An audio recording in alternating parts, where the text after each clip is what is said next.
Yes, I look like Cruella de Vil right now. I know. No, I do not want to cosplay Cruella de Vil ever. So let's just not even go there. Now listen, you idiot. Today I am here to talk to you all about a very weird experiment that I did many, many years ago, back when I used to work at Colonial Williamsburg. A lot of you, if not all of you, are probably familiar with the video, I wore 18th century clothes for 5 years. This is what I learned, because it went viral, and that's why I even have a YouTube channel. Wait a minute. Who are you? To kind of do a follow-up to this, there was another aspect of my job and what I did that kind of put me into like a super weird category, and that was that I didn't actually wash my hair for about a year.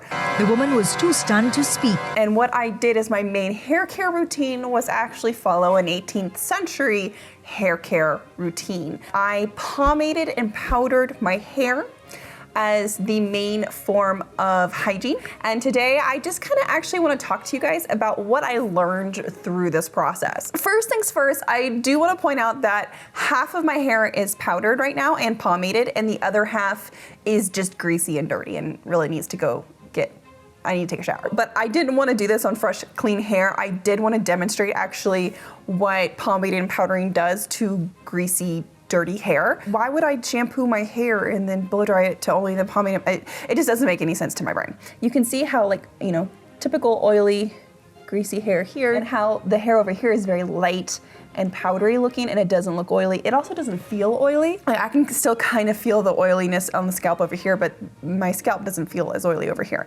There is powder on my scalp, but it's not oily. So I just kind of wanted to first demonstrate the visual differences of what pomade and powder look like. So this was like the first big discovery when I first started pomading and powdering my hair, is the animal fat base, the pomade. And if you don't know anything about pomade and powder, pause this video and go watch my other video where I actually make pomade and powder and I explain a little bit more about the science behind it and the history behind it. This is just more about my experience, but if you're curious about just pomade and powder itself, I have a whole video for that, so just go watch that. Do you see how my individual hair strands are like kind of stuck to each other here, and they hold on to each other? This is the pomade and the powder activating. So the powder being a starch base, it kind of swells up from the animal fat that has been coated onto my hair, and then makes the actual individual hair strands thicker, softer, more malleable. You can see also it's not cakey, it's not sticky, it's actually very dry,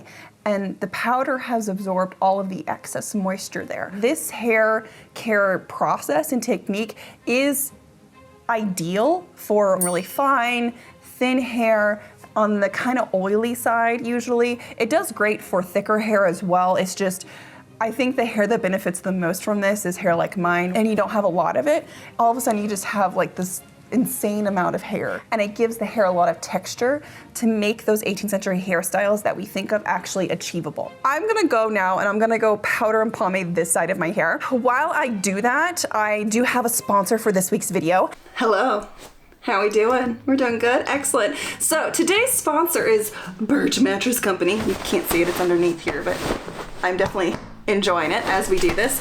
So Birch Mattress Company is a premium mattress in a box company, and they make mattresses and sleep products that are stylish, comfortable, and environmentally conscious. Birch makes organic, non-toxic mattresses right here in the United States using only 4 materials. We have organic cotton, we have wool from New Zealand, we have 100% natural latex, and American steel springs. This isn't a corset, it's a bed, even though you could probably use these springs to make a bustle out of. As someone who is a big proponent and supporter of the wool industry and just a huge fan of just wool in general, you should use it more. Oh, it is just like Mother Nature has achieved perfection. I love wool. So I love that these mattresses are wool. I love that they're made out of wool. I freaking love wool. Birch has certifications. So first, we're GOTS certified, which means that Birch mattresses have been independently certified to be organic, free of harmful materials and chemicals, and ethically produced from beginning to end. Second, they are Green Guard certified gold, which means their products have been tested and certified free of all these things, which means that they're also safe for sensitive customers like children and the elderly.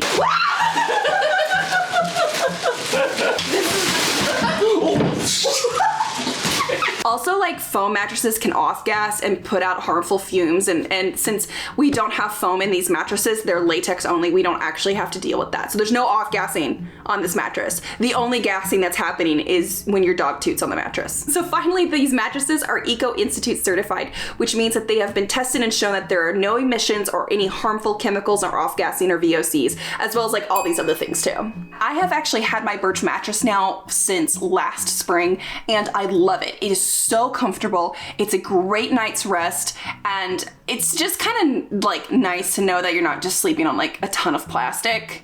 You know, it just is like, it's a better night's rest, if I'm gonna be really honest. And since we're moving and relocating, like, we are looking forward to actually replacing all of our mattresses with Birch mattresses once we're settled into the new place. And then everyone who comes to visit is gonna be able to have like the best night's sleep ever, because I like to be a good hostess. When it comes to getting your own Birch mattress, not only is it super easy to buy because you just go online, they deliver it to your door, there's free shipping in the United States, you also get a 100-night sleep trial. So that way you're not committing to a mattress that you may or may not actually enjoy sleeping on. Birch wants you to be comfortable. Birch wants you to be happy with the mattress. So it's super easy to do. You have your 100-night free trial and a 25-year warranty. The other thing about Birch is that they have released their Luxe line, which is just, I mean, like, already the Birch mattresses are super primo, but the Luxe line is just like a step above. Birch Luxe Natural Mattress line is responsibly sourced and sustainably produced using organic cashmere, organic New Zealand wool, fair trade cotton, and 100% natural latex. It is specifically created with breathability, cooling, and support in mind, and it offers an increased airflow and zone lumbar support. Look, I love my Birch mattress, and I think you're gonna really like them too. So if you wanna give Birch mattress a try, go to the link in the description below, or just go to www.birchliving.com/AbbyCox to get $400 off of your mattress. Also, when you order a mattress, you get 2 free pillows, and they're made out of recycled plastic water bottles, which is also like a huge win. They're super comfy and like very fluffy, and they have a nice breathability in them. It's really good. I'm going to probably take a little nap and pretend that I don't have to move my entire house in a couple days. And with that, a huge thank you to Birch Mattress for sponsoring this video, and let's get back to talking about powdered hair, which, by the way, guys, this is day 3. So this is what we're looking at with day 3 here. If you have been dreaming about a new mattress, don't wait any longer. Until January 31st, all Birch financing offers are 0% APR. Head to birchliving.com to see if your purchase qualifies for this amazing limited time offer. God, this mattress is comfortable. All right, I'm back, and now I am evenly gray. Like, I feel like a herbal essence commercial from the 90s. Leave your hair looking beautiful. Whenever my hair is like this, because I'm just like, oh, yes. One, it smells good. The pomades and hair powders are all scented. They all would have been heavily scented in the 18th century, more so than even what I'm using today, even though I do follow historic hair pomade and powder recipes.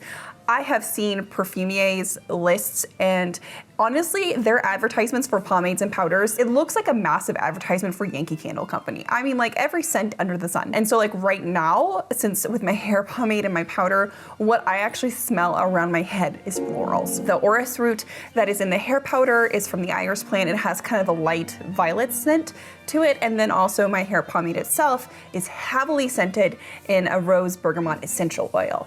And so I don't smell animal fat. I don't smell like bacon. Bacon!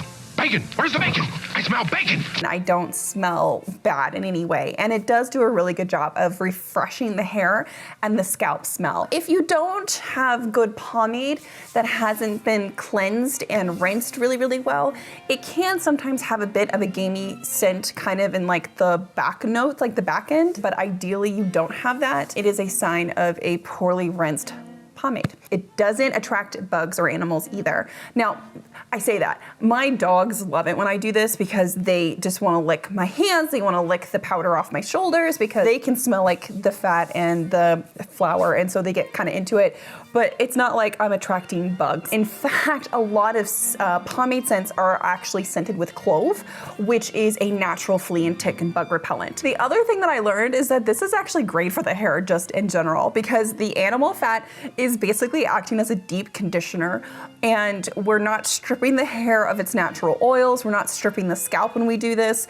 You know, we need to comb our hair on a regular basis when we pomade and powder our hair. And everyone that I've ever pomaded and powdered their hair for, whether it was for the second book or for a event or anything like that, they always come back and tell me how good their hair feels after the fact. It's nice and soft, it's very conditioned, it's not dry at all. I mean, it can't be, it's literally you just like have just drenched your hair, which is great for if you have longer hair. And hair length for women in the 18th century varied. It could be super long, it also could be quite short in the front, but it really does a good job helping keep your hair conditioned and healthy. They also had pomades to help keep your scalp healthy, to help encourage new hair growth, you know, all of the sorts of things. They were really into keeping your hair as healthy as possible because hair is a sign of beauty, it's a sign of health, and then we can kind of go into the morality of that, but we don't need to, so anyways, it really did a good job keeping my hair healthy. Other than like right now, the longest and healthiest my hair has ever been was actually when I was pomading and powdering my hair. When it comes to maintenance of hair pomade and powder versus showering and washing your hair,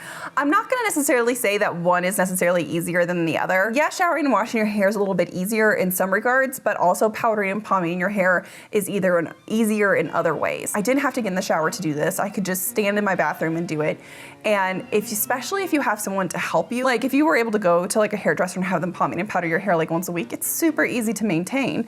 And then you don't have to worry about it. You can set your hair, you can dress your hair if you want like big styles or anything like that. Bam! It's messy, I will say that. It's much messier than dealing with a shower just because the powder goes everywhere. I literally spent like 4 hours de-cleaning my bathroom on Saturday. Now there's powder all over it. Our homes are not set up to actually accommodate this kind of hair treatment, where like in the 18th century, you would have had much more accommodating situations depending on your social level. There doesn't seem to be any evidence that this was only for certain social statuses. Everyone did it to a various degree. Of course, there were people who probably didn't do it very often. There are references to it being done maybe once a week for people when they're going to church, or that could also hypothetically be like once every 4 weeks. And since a lot of women and men wore head coverings in the 18th century, especially if you were middling or working class, like you didn't have to worry so much about what your hair looked like. This is a dry washing technique 100%. It is not conducive to getting your hair wet really ever. With the amount of fat and starch, like if you get your hair wet, it just kind of, you really have to like scrub with shampoo and soap to really get your hair clean. This is a fresh powder. Like my hair will look very different after a few days of pomading and powdering. The other thing I figured out, it also explains why 18th century makeup works. Everyone I've ever pomaded and powdered their hair, you know, regardless of their skin tone, everyone always looked, in my opinion, really, really good with pomade and powdered hair. Bam, you look amazing. And so I think it has this really interesting look on the face, and I actually felt very pretty. Look at this moneymaker right here, right? There's a lot of like myths around 18th century beauty, whether it's, you know, they wore thick white face makeup with insane red rouge and they all looked like clowns. What we see is more like what you're seeing on me right now. You do see a slightly heavier rouge, you see fairer skin, but you're not seeing this clown-like application. But this heavier rouge application, this darker eyebrow thing and the darker lip, it makes sense when you're having your hair pomaded and powdered, because if you had your hair pomaded and powdered and you didn't put anything on your face, you would just kind of become a blob. You would look like a blobfish. Like it just wouldn't look good. Like you gotta add color back into your face, and then the powder just kind of makes everything pop. There's a reason why they pomaded and powdered it. There's a reason why they really liked rouge.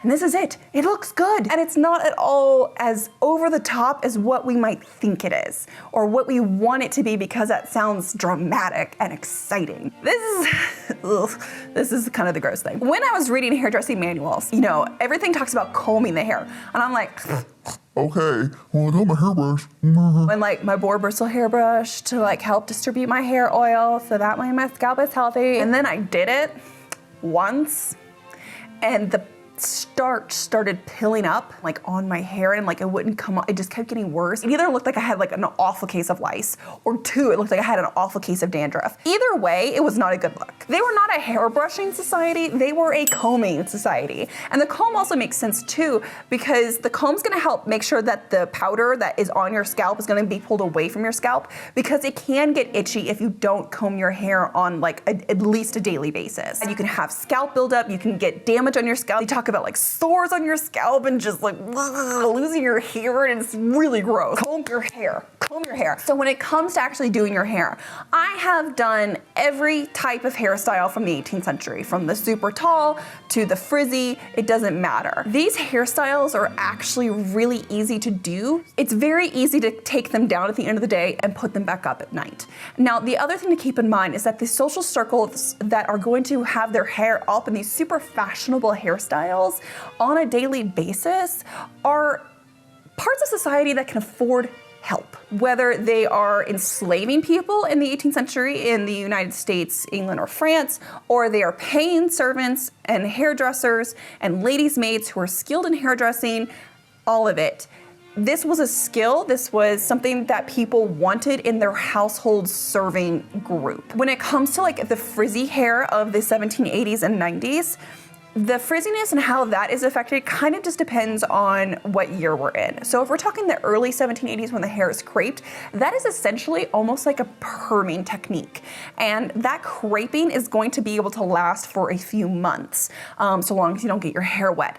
But it does droop and kind of straighten out and soften over time. You can actually see an example of this in the Elizabeth Vigée-Lebrun portraits of Marie Antoinette. So if we look at her chemise à la reine portrait that, caused the whole big kerfuffle in the salon, and then we look at the replacement portrait of her in the Polonaise, if you look at her hair, you can see that the Polonaise portrait, she has a freshly creped head. The curls and the frizz around her face, it's much higher, it's not as droopy. You can tell that it has more texture to it, it's freshly done. Where in the chemise gown portrait, it's soft, it's falling down, it's definitely not been creped for a while, but that's a part of the aesthetic. So for women, you didn't need to wear wigs. And in fact, all research shows it was usually based on health reasons. When you're looking at images of women who are wearing wigs, and they're satirical. And these are satirical prints. They are making fun of women's vanity here. They are making fun of women wanting to dress either above their station or dress younger than they are. Just keep in mind, it is men mocking women in this situation. The women are usually shown as vain. They are shown as old. They are shown sometimes as poor, really negative connotations. But when you actually look at the data, the actual information about hair that was sold, how hairdressers are talking about wigs. Wigs did exist. They could be worn, but they were the exception to the rule. I got asked this question a lot when I wore 18th century clothes every day for 5 years. And I didn't mention in that video where I was wearing the clothes or really why I was wearing the clothes, mostly because I wasn't really 100% comfortable talking about working at Colonial Williamsburg. Now I don't care. Our society today is not conducive to this sort of thing. I did wear it out. We would go and we would do social things and I wasn't in costume I'd be in normal clothes, and I would go out and people would kind of look at me a little funky. So it was kind of awkward at times. I stopped doing it in part because I learned what I needed to learn out of it. I gained the information that I needed to gain out of it. I also was starting my Saturn return, and I had this overwhelming desire to bleach my hair. So once I finished, babying my hair, and it was as long as it had ever been, and I had spent all this time pomading and powdering my hair, Saturn return kicked in, and bam, I was a bleached blonde. I just needed a change for a variety of reasons, and it wasn't too long after this that I actually ended up leaving Colonial Williamsburg and starting a new chapter. So that's why it doesn't really fit in with our society. Now, with that being said, if we were in a situation where this was actually conducive to our society and how we treated our hairstyles, how we viewed hair hygiene, how we viewed water consumption changed, I would be all about this. Our modern society just kind of looks at you a bit funky. But if you are someone who's kind of maybe into this more fantasy, cottagecore-y kind of aesthetic, it might be worth looking into. You might actually really like the effect that it gives. Oh my God, the pigeons are back. No, not pigeons. The quail are back. I wish I could show you guys the quail, but I can't. Freaking love quails. They are my favorite. No, don't you bark at the quails. No ma'am. We like the quails. With that, I hope that you all have an amazing rest of your day, and I will see you all back here later. Okay, bye.